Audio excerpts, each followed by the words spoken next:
ಬರ್ರಿ.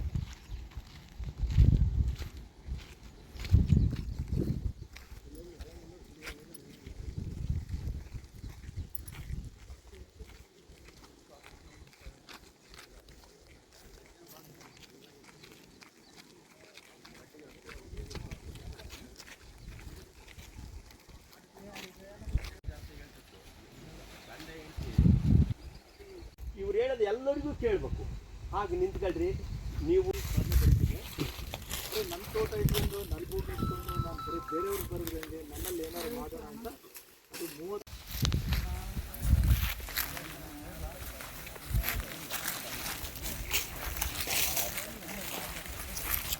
ನೋಡಿ. ಇದು ಜಾಸ್ತಿ ಸುಜನರು ನರ್ಸರಿಯಿಂದಲೇ ಬಂದಿದೆ. ಇದು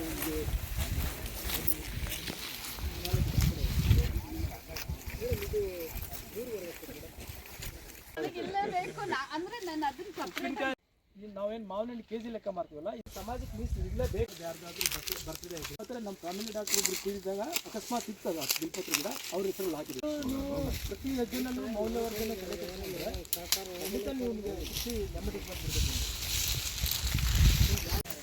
ನಮ್ಮ ಕಣದಲ್ಲಿ ಇವು 2 ಇದಾವೆ. ಒಂದು ಮರ 15,000 30 ರೂಪಾಯಿ ಕೊಟ್ಟರು ನೀವು ಹೊಲ್ದಕ್ಕೆ ಹೋಗ್ಬೇಕಲ್ಲ. ಈಗ ತಿರ್ಗಾ ಒಂದು 15 ಹಾಕಿ ತೆಗಿತಾ ಇದೀವಿ. ಮನೇಲಿ ಇರ್ತವೆ. ಎಷ್ಟು ವರ್ಷಕ್ಕೆ ಬರ್ತೈತೆ ರೀ ಅದು? 5 ವರ್ಷಕ್ಕೆ ಹಂಗೆ ಬರ್ತದೆ. ನಮ್ಮ ನರ್ಸರಿ ಗಿಡನೂ ಸಿಗ್ತವೆ ನೋಡಿ, ಅವ್ರ ಹತ್ರ ಗಿಡನೂ ಸಿಗ್ತಾವಂತೆ. ಬಾಂಬೆದಾಗ ಐತೆ ಮಾಲು, ಬೇಕಂದ್ರೆ ನೀವು ಹೋಗಿ ತಗೊಂಬರ್ರಿ ಅಂತ.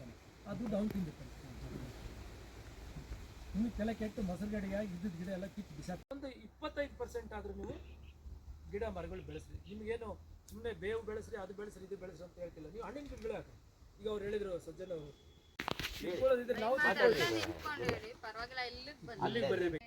ಒಬ್ಬರಿಂದ ಮರಕ್ಕಿಂತ ಮರ ದೊಡ್ಡದು ಅಂತಂತಾರಲ್ಲ, ಆ ತರ ಸರ್ ನೀವು ಬಹಳ ದೊಡ್ಡ ಒಂದು ಇದನ್ನ ಮಾಡಿದ್ದೀರ.